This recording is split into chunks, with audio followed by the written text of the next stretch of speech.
নমস্কার, আমি এখন ব্যান্ডেল পাইকারি বাজার এসেছি। তো এখানে যে আমার থেকে কয়েক বছরের বড় কিন্তু বন্ধুবর দীর্ঘ 50 বছর থেকে জানি আমি, তার সঙ্গে সম্পর্ক। এখন ব্যান্ডেল বাজারেই এই একটি আড়ত, যেটা ফলের আড়ত করা হয়েছে।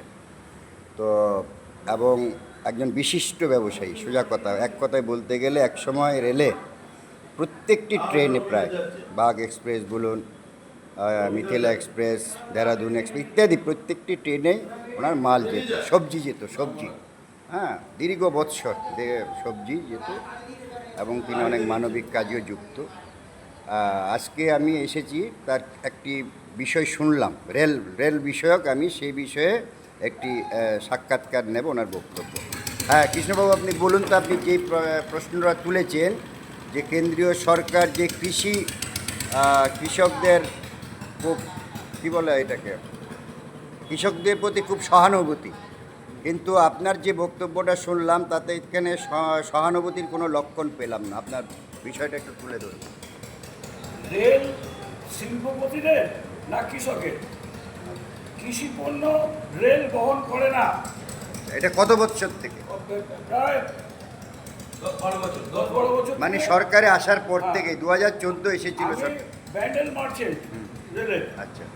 আমার এখানে 9টা-10টা গাড়িতে আমার লোডিং ছিল, নাহলে 500-700 ঝুড়ি বস্তা, এরকম লঙ্কা, ভেন্ডি, পটল, এঁচড়, কাঁচা আম, ইয়েস, সব মনে পড়ছে। ক্যাপসিকাম, হ্যাঁ। ইত্যাদি। আচ্ছা। যে দিল্লি থেকে শুরু করে হরিয়ানা, পাঞ্জাব, বিহার, ইউপি, আসাম বা বোম্বে, আচ্ছা। সব জায়গায় আমার মাল যেত।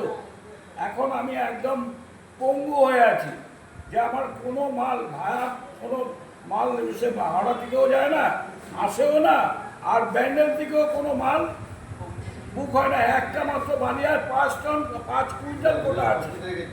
5 কুইন্টাল কোটা। হ্যাঁ, তার মধ্যে দিল্লি উঠে গেছে, তুফান এক্সপ্রেস উঠে গেছে,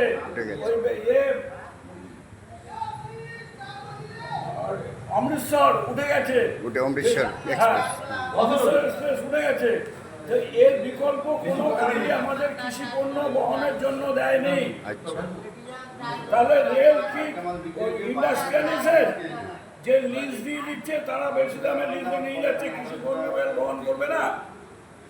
আচ্ছা আচ্ছা কৃষ্ণবাবু, যে দেহরাদুন এক্সপ্রেসে দেখতাম প্রায় 10 থেকে 15 মিনিট দাঁড়াতো শ্রীরামপুরে, পান যেত, পান, সেটা কি এখন যায়? তাই আচ্ছা, বন্ধ। যদি এমনি কৃষি পণ্য যদি যাওয়া বন্ধ হয়, নিশ্চয় ওটাও বন্ধ হয়ে গেছে। তা কারণ কি দেখাচ্ছে রেল দপ্তর, কারণ কি দেখাচ্ছে, কেন বন্ধ করা হলো?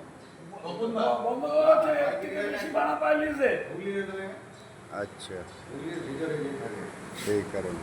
একটা কৃষি পণ্য বহন করলে একটা 4 টনের হয়তো 15-16 হাজার টাকা পায়। আচ্ছা। আর বহন করার জন্য 20,000-22,000 টাকা পায়, যে লিজ। সেই কারণেই। হ্যাঁ, তাহলে রেল হচ্ছে কৃষকের না, রেল হচ্ছে ইন্ডাস্ট্রিয়ালিস্ট।